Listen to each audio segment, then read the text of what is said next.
I just want to talk quickly about board director remuneration. There have been a number of studies released recently which have tracked the top 250 board directors in Australia and had a really close look at their earnings and where they're driving their earnings from, which boards they serve on. And even for me, I was a little bit surprised because there certainly is some very significant remuneration on the table. Several board directors, in fact, hundreds of board directors, are earning very close to that 1 million mark, if not over the million mark. And that's coming from a number of ASX board appointments, and it might be bolstered by committee work or potentially some advisory work. So you can definitely see there's a trend towards, people who are pursuing a board portfolio, that they're generating over that 500,000 mark in their later years, which is why this sort of work is so incredibly attractive.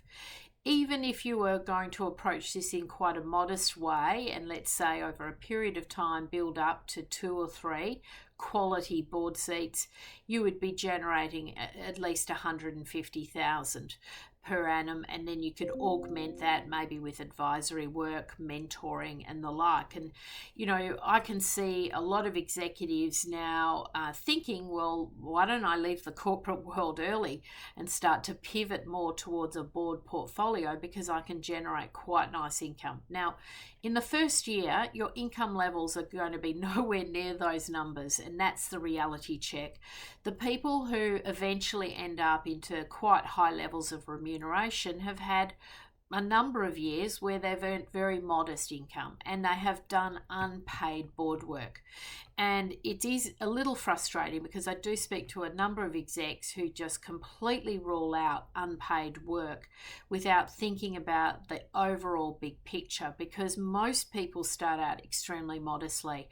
They may start out on a small not-for-profit, a small government board, a small private enterprise, and the remuneration might be, literally a sitting fee. It might be a few $100s per board meeting. Many clients will sign up and they're only going to earn $12,000 for the year serving on a board.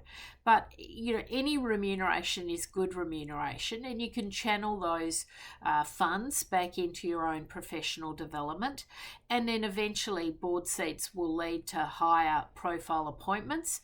And then the standard kind of non-executive director role, and obviously it depends on how many board meetings, the size of the organisation, their revenue numbers, and so on.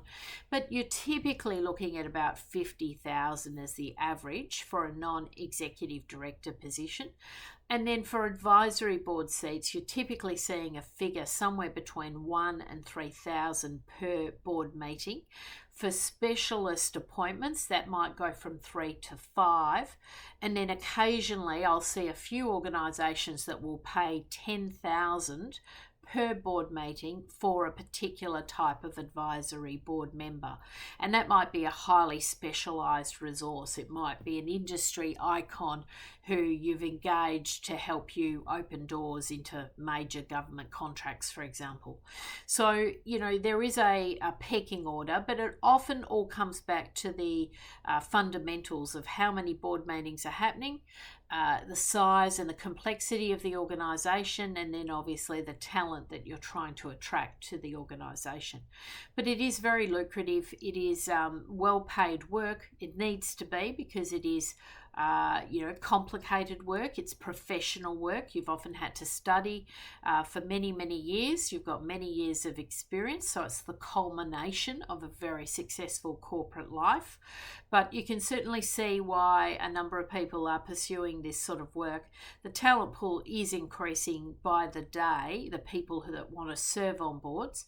And the key to your success would be taking a realistic position in the early days as you're starting out with your board career, and then in the longer term ensuring that you're constantly reinvesting in yourself so that you stay current, you stay across the board director landscape, you stay educated and professional, able to contribute in a wide range of settings.